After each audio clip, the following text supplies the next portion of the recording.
اچھا مجھے یہ بتائیے، آپ سے سوال کری ہوں کہ شب معراج کے دوران حضرت محمد صلی اللہ علیہ وسلم کی کن کن انبیاء سے ملاقات ہوئی؟ بسم اللہ الرحمن الرحیم۔ نبی اکرم صلی اللہ علیہ وآلہ وسلم جب معراج پر تشریف لے گئے ہیں تو ہر آسمان پر جانے کے بعد فرشتے نے ایک سوال کیا تھا، اور سوال یہ تھا کہ یہ خود آئے ہیں یا انہیں بلوایا گیا ہے۔ اب یہ ویلکمنگ والی جو ہے نا کیفیت ہے، ٹھیک ہے، ایک سمجھ لیجئے کہ 7 پردے ہیں، ٹھیک ہے، یہ ہم ایک سمجھ لیجئے کہ خاکہ بنا رہے ہیں کہ 7 پردے ہیں، اور 7 پردوں کے بعد جو ہے نا ہمیں ایک خوبصورت چیز نظر آنے والی ہے، ٹھیک ہے۔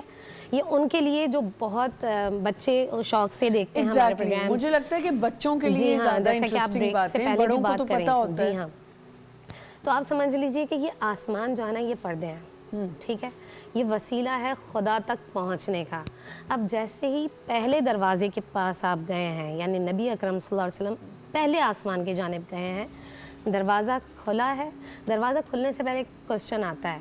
کہ ان کو بلوایا گیا ہے یا یہ خود آئے ہیں، یعنی کہ پہلے بھی جانے کی کسی نہ کسی نے کوشش کی ہے، صحیح، ٹھیک ہے، اور وہیں تک ان کو روک دیا گیا ہے، آگے نہیں جانے دیا گیا۔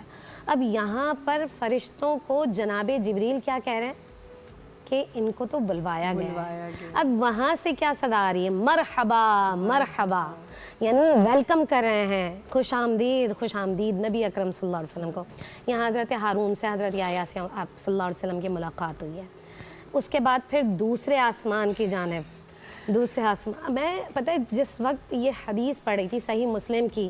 تو میں یہ سوچ رہی تھی کہ اللہ تعالیٰ نے کتنے پیار سے اپنے پیارے نبی صلی اللہ علیہ وسلم کو بلایا ہے، کتنی محبت سے، اور اتنا پروٹوکول کہ ہر دروازے سے پہلے ویلکمنگ کے لیے فرشتے کھڑے ہیں، مرحبا مرحبا کی صدائیں۔ اور یہ 1-2 فرشتے نہیں ہیں، فرشتوں کی بڑی تعداد ہے، جن میں کوئی رکوع کر رہے ہیں، کوئی سجدے کر رہے ہیں، کوئی تحمید کہہ رہے ہیں، کوئی تکبیر کہہ رہے ہیں، کوئی اللہ اکبر کہہ رہے ہیں، کوئی الحمدللہ کہہ رہے ہیں، کوئی سبحان اللہ و بحمدہ سبحان اللہ العظیم کہہ رہے ہیں۔ اور نبی جو ہیں یہاں پر اس دروازے پر پہنچ گئے ہیں، اور جب ویلکم ان کو کیا گیا ہے، اب دروازہ کھلا ہے، ملاقات کی ہے، اگلے دروازے پر پہنچتے ہیں تو ہر دروازے پہ کسی نہ کسی نبی سے ملاقات ہوئی۔ حضرت موسیٰ سے آپ کی ملاقات ہوئی، حضرت ابراہیم علیہ السلام سے آپ کی ملاقات ہوئی، حضرت ادریس علیہ السلام سے آپ کی ملاقات ہوئی، اور ان کو کسی کو نبی صلی اللہ علیہ وسلم نے نماز پڑھتے دیکھا ہے، کسی نبی کو کچھ کرتے دیکھا ہے، لیکن آپ یہ دیکھیں کہ جب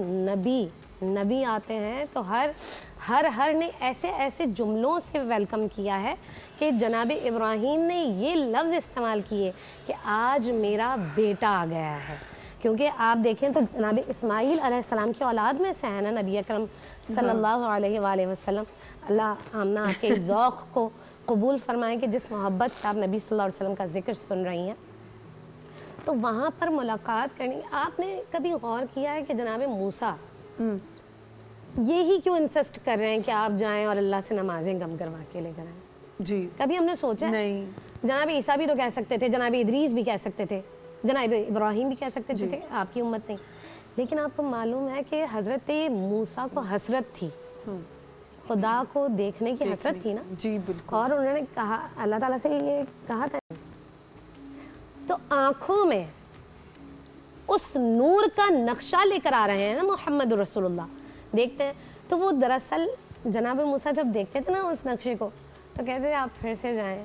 اور وہ پھر جاتے تھے، پھر اللہ کا دیدار کریں، پھر آ رہے ہیں، پھر حضرت موسیٰ کہہ رہے ہیں نہیں آپ کی امت آپ پھر جائیے۔ تو جناب موسیٰ دراصل نبی کی آنکھوں میں اس نور کو تلاش کر رہے تھے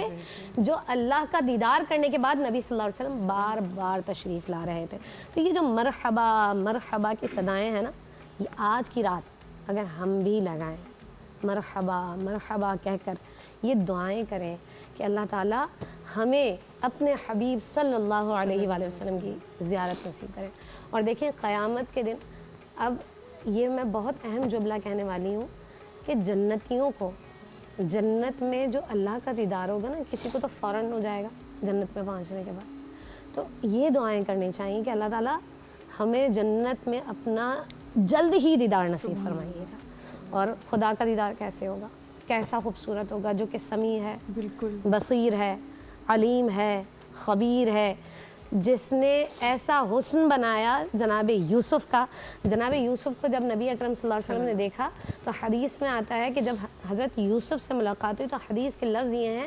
کہ جناب یوسف علیہ السلام کو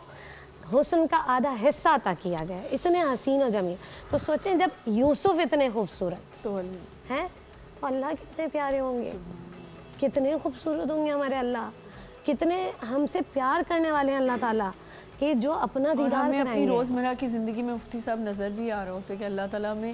کن کن پریشانیوں سے نکال دیتے ہیں اور کیسے کیسے آزمائش میں ڈالتے ہیں, پھر ہم نکل آتے ہیں اور ہم شکر ادا کریں کہ ہمیں اللہ تعالیٰ نے بڑی آسانیاں دی ہیں. بے شک ایسا ہی ہے. بہت آسانیاں ہمارے ایسا ہی ہے.